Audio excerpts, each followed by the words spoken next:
Hello and welcome to the Grand Line Review, your source for everything One Piece. Last week on the Arc Review, we spent some time, well, a lot of time, defeating Don Quixote Doflamingo on the island of Dressrosa. And this week, we are off to visit the realm of the Minks on the island of Zou.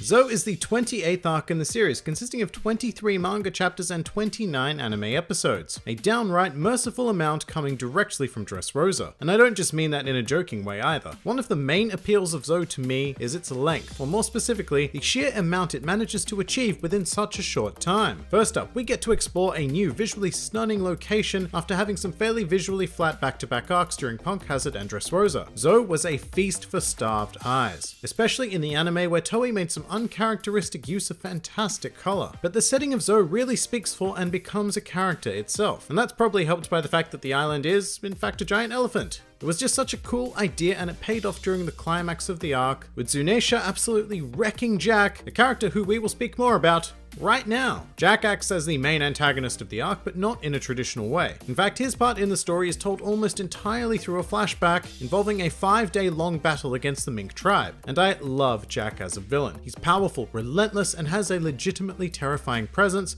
much like his captain Kaido. It also helped that Jack was introduced with a bounty of 1 billion berries. And I'll say that number once more, 1 billion berries. Even if you don't put any stock in bounties, this number was absurdly high for the time, and you know, it still is for today, and it really lets us know that we are about to tangle with some of the world's most powerful individuals. And you know, speaking of powerful individuals, we cannot ignore Inuarashi or Nekomamushi, the two figures who were able to fight on par with Jack. These guys were a very unexpected dose of amazingness into the story, with great designs and wonderfully over-the-top personalities. Although I have to say that despite being a dog person, I definitely prefer Nekomamushi's character design. I mean, he's just so big and fluffy. All in all, I find it absolutely ridiculous that I love these two characters as much as I do, because we are over 800 chapters into the story at this point, and these two characters have no right to just stroll in out of nowhere and be as amazing as they are. And that also applies to the entire Mink tribe in general, who are pretty fantastic. And it was a huge boost to the depth of the One Piece world to have an entirely new race introduced that explained intriguing mammalian characters such as Beppo and Pecoms, rather than just leaving them completely unexplained like the random cat and dog people in Dragon Ball. Very importantly, Zou also saw the reunion of the Straw Hat crew, well, most of them. This half of the crew vanished halfway through Dressrosa and they were sorely missed, at least for me. At the same time, this made me realize that I really do appreciate the idea of the crew being split up, because it allows for certain members to receive an increased level of focus that they would otherwise be unlikely to get if the entirety of the Straw Hats were present. But splitting them up also benefits the Straw Hats who take a break from the story, because when we get to see them again, they come back almost completely fresh. Every panel featuring Nami, Chopper, Brook, and Sanji had me completely hooked, simply because they were there, and I was really keen to follow them all into a new arc. But with that said, I was also more than happy to enjoy my time during Zou, because it's such an unconventional arc for One Piece in terms of structure. I think Zou is best described technically as a bridging arc connecting Dressrosa and Whole Cake Island, kind of like how Jaya connected Alabasta and Skypiea, and usually those sorts of arcs, well, they're alright, but at times they can feel very much like a stepping stone in order to get to the real meat of the story, especially in lesser manga. But Zou very competently tells a compelling story of its own, with some very unexpected plot twists. The one I'm particularly referring to is the Raizo is safe moment, which is one of my favorite portions of the arc. Before this point, we as readers were led to believe that should the Minks discover the samurai allies of the Straw Hats, all hell would break loose. However, in a classic Oda-esque fashion, this was flipped on its head entirely and resulted in a moment with a disgusting amount of emotional depth. Sadly, I can't quite say the same for Raizo himself though, because I've not been too keen on the designs of the citizens of Wano up until this point, and Raizo really puts me off. However, I do very much enjoy that there is a ninja with such a gigantic body. I mean, how can you possibly be stealthy? Crazy Raizo. So he does have that nice bit of charm going for him. But that brings up the other wonderful aspect of Zou. Not only does it act as a bridging arc between Dressrosa and Whole Cake Island, but it was also a very strong seeding arc for Wano, through the formation of the Ninja Pirate Mink Samurai Alliance, as well as the aforementioned events featuring Jack. In fact, it did such a good job of hyping me up for Wano that I was actually pretty disappointed when we transitioned into Whole Cake Island, but hey, that is not the fault of Zou at all. Zou also dropped a bit of a bombshell on us in the form of the road poneglyphs. The existence of these items offer a direct connection to Raftel, and for the first time in the history of the series, it flagged that we might actually be getting pretty damn close to the goal of finding the One Piece. Or at the very least, it solved the mystery of how to get to Raftel and why no one else has managed the task up until now, because very cleverly, 2 of the road poneglyphs were in the hands of Yonko. Also rather cleverly, this gave the Straw Hats a personal reason to get involved in the conflicts against Big Mom and Kaido, rather than simply fighting for the sake of others as per usual.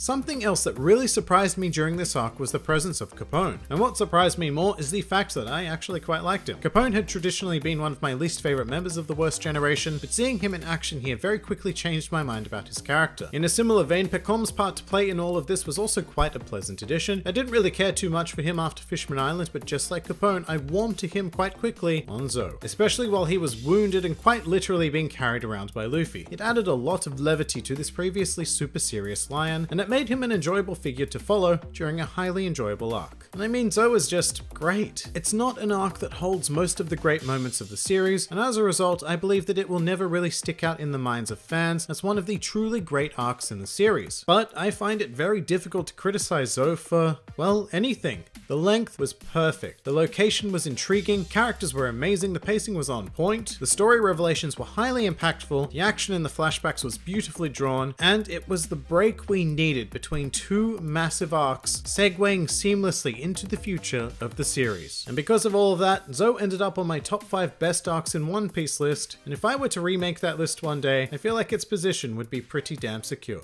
But that pretty much does it for Zou.